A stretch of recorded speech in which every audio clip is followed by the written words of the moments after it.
Like, share, and subscribe to my channel as I continue to provide you with trusted information for you to use to make decisions. Now, there has been many discussions in Jamaica, particularly those persons who are sympathizers or supporters of a political party. One of the two major political parties in Jamaica, either the People's National Party, referred to as PNP, or the Jamaica Labour Party, which is referred to as the JLP. Whoever is using in this presentation, PNP would indicate the People's National Party, and the JLP represents JLP is Jamaica Labour Party. So understand when I use those acronyms. So it has been going on for years where persons are saying during the PNP administration or during the JLP's administration, there are less crimes, or some person may want to actually believe that, listen, man, the crime thing in Jamaica is substantially a PNP or a JLP thing. So today, we want to examine those things. Not only we're not want to debunk any myth, because we're not picking any side, we're providing information to persons or people. So what we want to do is to look at what is. So my topic is murder and politics in this country called Jamaica. Let's look to sort of see some of the stuff. Jamaica got independence in 1962, right? August 1. And that echoes a new reality, a new thing in Jamaica. And on your screen here, I will indicate to you what happens in terms of 1938. Norman Washington Manley formed the People's National Party, referred to as the PNP. And Sir Alexander Bustamante, born Alexander Clark, formed the Jamaica Labour Party in 1943, which means that the PNP actually started before the Jamaica Labour Party. We want that to be somewhat of a context for people to understand. Although the PNP was formed first in Jamaica before the Jamaica Labour Party, the first general election that was held in Jamaica was in 1944, and the JLP won that under the leadership of Sir Alexander Bustamante. Of course, remember, say he was born as Clark. All right, so we're giving some context of what is happening.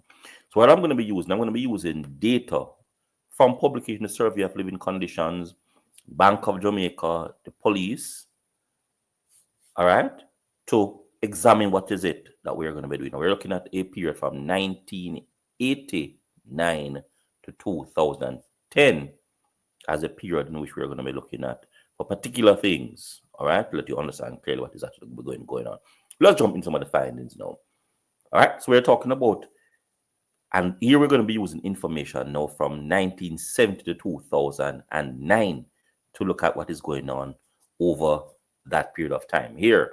And you realize that period of time forms a substantial part of the early decades in Jamaica.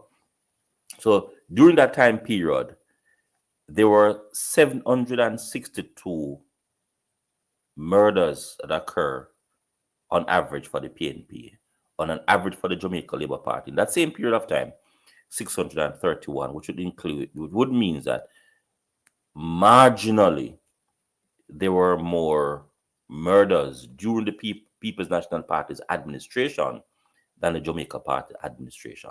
So we want to establish that as a fact. And these what we're presenting to you today are facts based on statistics. Let's look at the first decades. In the 1970s, 266 murders on average. The 1980s, 492 murders on average. The 1990s, 761 murders. And the 2000 period from 2000 to 2009, which is the last decade that this research is done, on average 1343. So you realize that the murder issue in Jamaica skyrocketed in the 1980s. And ever since that, it has continued to go up. So over the period of time that we're talking about, 1970 to 2009, on average, we have 721 murders in this country called Jamaica. So here it is how we have it. We're saying now, statistically, look, using a graph to provide people with information, you'll realize that the orange represents the People's National Party and the green represents the Jamaica Labour Party. And you'll realize that on average, more murders are committed in Jamaica during the People's National Party's administration compared to the Jamaica Labour Party's administration. And that is using numbers, no emotions, gentle people, no other things apart from just raw facts. So if you're looking at murders from 1970 to 2000, you realize that murders somewhat, if you're looking at that, this scatter plot, it would seem like this is a straight line graph and that is continuing and seem like we're unable to actually get this thing down to anything looking like any other graph that's going down. Over the decades, you realize that this murder phenomenon, losing a decade, has been increasing exponentially in Jamaica, and as represented by that function that you actually see here in Jamaica. And as we said before, remember, more murders are committed in the People's National Party's administration of Jamaica compared to the Jamaica Labour Party's administration.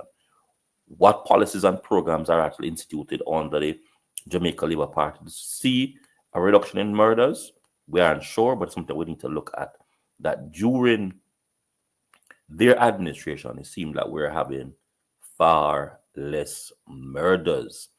Now, we have here some figures that we actually give you figures relating to each administration to tell you what happens. During the People's National Party's administration in the 1970s, we had 297 murders on average. All right. And you see here what happens in the People's National Party's administration in the 1980s, etc.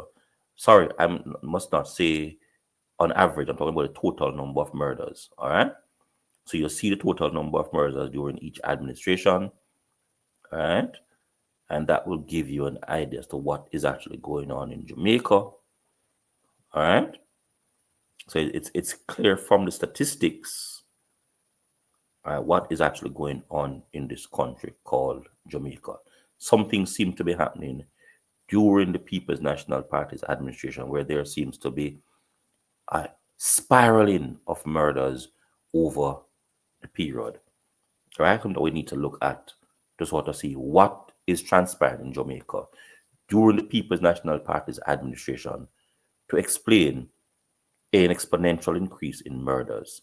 It is something that we need to look at to understand, because during the PNP's administration, why it is that murder skyrockets in Jamaica from the 1970s to 2009. Right? What is transpiring in Jamaica, or what transpired in Jamaica during that time? Because we need to understand in order to move on. So, peradventure, the People's National Party becomes the government once more of Jamaica. Those things that we identify that would have actually explained murders, higher murders during their period, can be arrested. Now, these are facts that we are providing you with. I know it's going to be emotional for a number of persons who are supporters, pro-People's National Party individuals, or sympathizers, or enthusiasts, or even direct supporters. But the facts are the facts. During the People's National Party's administration, between 1970 and 2009, more murders are committed in the People's National Party's administration compared to Jamaica Labour Party's administration. What transpired, or what were transpiring during that period, we are unsure, but this is providing us with some context now to say concretely that more murders are committed in Jamaica when the PNP is in power compared to the JLP, and that is for the period 1970 to 2010. Like, share, and subscribe to my channel as I continue to provide with trusted information for you to use to make decisions. I know it's quite a lot to absorb, it's quite a lot to understand, it's quite a lot to deal with, but the numbers are analyzed from a scientific perspective on not using emotions. Ladies and gentlemen, have yourself an awesome day. Let me hear what your comments are. Yes, you may want to bash me, but the numbers are just the numbers. Thank you.